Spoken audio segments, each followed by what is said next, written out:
ശേഷിയുള്ള സ്ഫോടനങ്ങൾ എന്നാണ് അന്താരാഷ്ട്ര മാധ്യമങ്ങളൊക്കെ തന്നെ റിപ്പോർട്ട് ചെയ്യപ്പെടുന്നത്. അപ്പോൾ ഹമാസിന്റെ പ്രധാനപ്പെട്ട നേതാക്കളൊക്കെ തന്നെ കൊല്ലപ്പെട്ടതായി ചില റിപ്പോർട്ടുകൾ വരികയും ചെയ്യുന്നുണ്ട്. അതിലേക്ക് ഒരു സ്ഥിരീകരണം വേണം. ഇപ്പോൾ ഏതൊക്കെ മേഖലകൾ കേന്ദ്രീകരിച്ചാണ്? നേരത്തെ തന്നെ ഈ ഹമാസിന്റെ നേതാക്കളൊക്കെ തന്നെ അവിടെ സ്ഥിരമായി പോവുകയും അവിടെ നിന്ന് ഓപ്പറേഷൻസ് പലതും നടത്തുകയൊക്കെ ചെയ്യുന്ന ഇടങ്ങളിലേക്കാണെന്ന് കൂടി റിപ്പോർട്ടുകൾ വരുന്നുണ്ട് അനുബന്ധമായി. എന്തായാലും നിലവിൽ ഇപ്പോൾ ഹമാസിന്റെ ഭാഗത്തുള്ള ഒരു പ്രതികരണം, ഇത് ചില ഈ സമാധാന ചർച്ചകളോ അല്ലെങ്കിൽ ഇത്തരം ഉഭയകക്ഷി ചർച്ചകൾ നടത്താനുള്ള ഒരു സംഘത്തിനെ ലക്ഷ്യമിട്ടാണ് ഇസ്രയേൽ ആക്രമണം നടത്തിയിരിക്കുന്നതെന്നാണ് മറ്റു ചില റിപ്പോർട്ടുകൾ. പക്ഷേ ഇതൊന്നും നമുക്ക് ഈ നിമിഷത്തിൽ സ്ഥിരീകരിക്കാൻ കഴിയില്ല. വിവിധ കോണുകളിൽ നിന്നുള്ള വിവരങ്ങളാണ് ഇപ്പോൾ പുറത്തു വന്നുകൊണ്ടിരിക്കുന്നത്. എന്തായാലും ആക്രമണം നടന്നിട്ടുണ്ട് എന്ന കാര്യത്തിൽ വ്യക്തത വന്നിട്ടുണ്ട്. അത് ഖത്തറിലെ ദോഹ അടക്കമുള്ള സ്ഥലങ്ങളിൽ പൊട്ടിത്തെറി ശബ്ദങ്ങൾ കേട്ടതായുള്ള വിവരങ്ങൾ. പക്ഷേ എത്ര മാത്രം ആഘാതം ഈ ആക്രമണങ്ങൾ കൊണ്ടുണ്ടായിട്ടുണ്ട്, എത്രയധികം മരണമുണ്ടായിട്ടുണ്ട്, അല്ലെങ്കിൽ കൃത്യമായി ഹമാസ് നേതാക്കളെ ലക്ഷ്യം വെച്ചാണ് ഈ ആക്രമണം എന്ന് ഇസ്രായേൽ പറയുമ്പോൾ അത് അതേപടിയാണോ നടപ്പിലായിട്ടുള്ളത്? സാധാരണക്കാരുടെ മനുഷ്യരുടെ ജീവൻ പൊലിഞ്ഞിട്ടുണ്ടോ, മറ്റെന്തെങ്കിലും നാശനഷ്ടങ്ങൾ ഉണ്ടായിട്ടുണ്ടോ തുടങ്ങിയ വിവരങ്ങൾ വരും മണിക്കൂറുകളിൽ അല്ലെങ്കിൽ വരും മിനിറ്റുകളിൽ തന്നെ നമുക്ക് ലഭ്യമാകുമെന്നാണ് കരുതുന്നത്. നിലവിൽ ഇസ്രായേൽ സൈന്യത്തിന്റെ 23 മിനിറ്റ് മുമ്പാണ് ഇസ്രായേൽ ഡിഫൻസ് ഫോഴ്സസ് ഈ കാര്യങ്ങൾ വ്യക്തമാക്കുന്നത്. IDF and ISA conducted a precise strike targeting the senior leadership of the Hamas terrorist organization. ഒപ്പം for years these members of the Hamas leadership have led the terrorist organization's operations are directly responsible for the brutal October 7 massacre.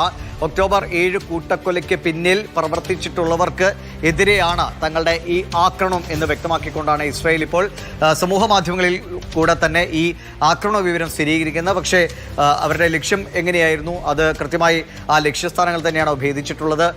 ഹമാസിന്റെ നേതാക്കൾ തന്നെയാണോ കൊല്ലപ്പെട്ടിട്ടുള്ളത്? സാധാരണക്കാരായ മനുഷ്യർക്ക് ജീവനഷ്ടം ഉണ്ടായിട്ടുണ്ടോ തുടങ്ങിയ കാര്യങ്ങളെക്കുറിച്ചുള്ള വിവരങ്ങൾ വരും മണിക്കൂറുകളിൽ ലഭിക്കും എന്നാണ് പ്രതീക്ഷിക്കുന്നത്. പല മുതിർന്ന നേതാക്കന്മാരുടെയും ഒക്കെ തന്നെ ഹമാസിന്റെ പ്രധാനപ്പെട്ട ലീഡേഴ്സിന്റെ ഒക്കെ ഈ തങ്ങുന്ന ഇടങ്ങൾ ഓപ്പറേഷൻ സെന്ററിലേക്കാണ് ഈ ആക്രമണം എന്നാണ് പല അന്താരാഷ്ട്ര മാധ്യമങ്ങൾ റിപ്പോർട്ട് ചെയ്യുന്നത്. അപ്പോൾ അതിന്റെ പ്രഹരശേഷി വളരെ കൂടുതലായിരിക്കും. കാരണം അമേരിക്ക കൂടി അനുമതി നൽകിക്കൊണ്ടുള്ള ആക്രമണമാണ്, പദ്ധതിയാണ് ഇപ്പോൾ നടപ്പാക്കിയിരിക്കുന്നത്, അല്ലേ?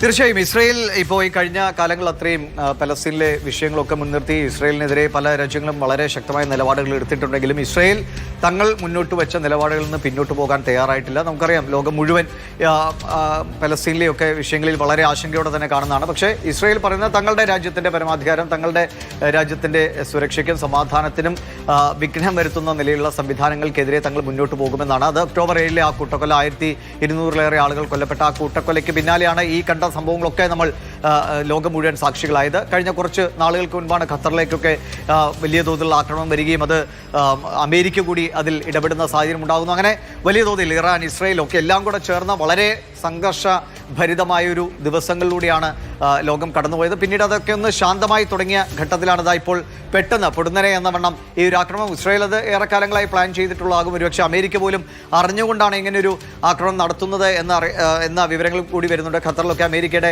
എയർബേസുകളൊക്കെ ഉള്ളതാണ്. അതുകൊണ്ട് തന്നെ അമേരിക്കയെ കാര്യങ്ങൾ മുൻകൂട്ടി അറിയിക്കാതെ ഇസ്രായേൽ ഇങ്ങനെയൊരു ആക്രമണം നടത്താനുള്ള സാധ്യത തുലവും തുച്ഛമാണ്. അതുകൊണ്ട് ആ വിവരങ്ങൾ കൂടി പങ്കുവെച്ചുകൊണ്ടാകും ഈ ആക്രമണം എന്നാണ്. എന്തായാലും മുതിർന്ന ഹമാസ് നേതാക്കൾ, നമുക്കറിയാം ഗസയിലെയും അല്ലെങ്കിൽ പലസ്തീനയിലെയും ഒക്കെ ജനങ്ങൾ വളരെയധികം കഷ്ടപ്പാടുകൾ അനുഭവിക്കുമ്പോൾ, ദുരിതങ്ങൾ അനുഭവിക്കുമ്പോൾ ഈ ഹമാസിനെ ഈ കാര്യങ്ങൾക്ക് അല്ലെങ്കിൽ ഈ ആക്രമണത്തിന് നേതൃത്വം നൽകിയ ഹമാസിന്റെ നേതാക്കൾ ഒട്ടുമിക്ക പേരും ഖത്തറിൽ വളരെ സുഖസൗകര്യങ്ങളോടെ ജീവിക്കുന്നു എന്ന വാർത്തകൾ പലപ്പോഴും പുറത്തു വന്നിട്ടുള്ളതാണ്.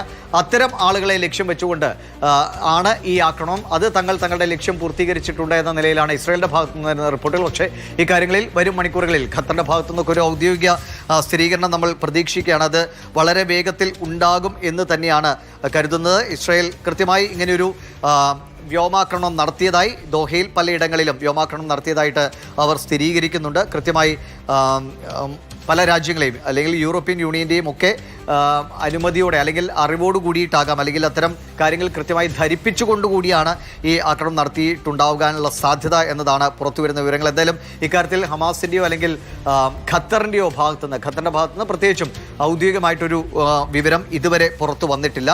നമുക്കറിയാം കഴിഞ്ഞ അന്ന് ഉണ്ടായ സംഭവങ്ങളൊക്കെ വേഗത്തിൽ തന്നെ ഖത്തറിൻ്റെ ഭാഗത്തുനിന്ന് അക്കാര്യങ്ങളിൽ പ്രതികരണം ഉണ്ടായതാണ്. സോഷ്യൽ മീഡിയ ഹാൻഡിലുകളിൽ നിലവിലെ സാഹചര്യങ്ങൾ വിലയിരുത്തിക്കൊണ്ട് ഖത്തറിൻ്റെ പ്രതിരോധ മന്ത്രാലയം ഒക്കെ വിവരങ്ങൾ അറിയിക്കുകയും ജനങ്ങളോട് കൃത്യമായി നിർദ്ദേശങ്ങൾ നൽകുകയും ചെയ്തിരുന്നു. അതിൽ ഇക്കാര്യത്തിൽ നിലവിൽ ഖത്തറിന്റെ ഭാഗത്തുനിന്ന് ഔദ്യോഗിക പ്രതികരണം ഉണ്ടായിട്ടില്ല. അത് വളരെ വേഗത്തിൽ ഉണ്ടാകുമെന്ന പ്രതീക്ഷയാണ്. എന്തായാലും എത്ര പേർ മരിച്ചു അല്ലെങ്കിൽ എത്ര വലിയ ആഘാതം ഈ ആക്രമണങ്ങൾ ഉണ്ടാക്കി എന്നതിനെക്കുറിച്ച് അടുത്ത മിനിറ്റുകളിലെ നമുക്കൊരു ഏകദേശ ചിത്രം ലഭിക്കാൻ സാധ്യതയുള്ളൂ. എന്തായാലും അമേരിക്കയുടെയൊക്കെ അനുമതിയോടുകൂടി അല്ലെങ്കിൽ അമേരിക്കൻ സംവിധാനങ്ങളെ ഈ വിവരങ്ങൾ അറിയിച്ചുകൊണ്ട് തന്നെയാണ് ദൗത്യം നടന്നിരിക്കുക. ഡേ ഓഫ് ജഡ്ജ്മെന്റ് എന്ന പേരിൽ ഈ ഒരു ആക്രമണത്തിന് ഇസ്രായേൽ തുനിഞ്ഞിരിക്കുന്നത്. ഒക്ടോബർ 7 ആ ആക്രമണത്തിനുള്ള മറുപടി എന്ന വണ്ണം ഒരു തിരിച്ചടി ഇപ്പോൾ നൽകുമ്പോൾ അതിന് നേരത്തെ പറഞ്ഞതുപോലെ തന്നെ നമുക്കറിയാം അവിടെ ഇന്ത്യക്കാരുണ്ട്, മറ്റ് ഒരുപാട് നമ്മുടെ മലയാളികൾ ഉൾപ്പെടെ അവിടെ ഉള്ള സാഹചര്യങ്ങളൊക്കെ ഉണ്ട്, മറ്റു രാജ്യത്തുള്ള ആളുകൾ.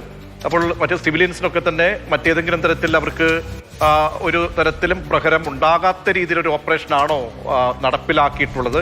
അങ്ങനെ കൂടുതൽ ഡീറ്റെയിൽസ്, കാരണം ഉഗ്രശേഷിയുള്ള സ്ഫോടനങ്ങൾ എന്നാണ് അവിടെ നിന്നുള്ള പ്രാദേശിക മാധ്യമങ്ങൾ ഉൾപ്പെടെ അവിടെ ദൃക്സാക്ഷികൾ ഉൾപ്പെടെ പറയുന്നത്. വലിയ തോതിൽ പുകച്ചുരുളുകൾ ഉയർന്നതായും പറയുന്നുണ്ട് ദിവിഷ്.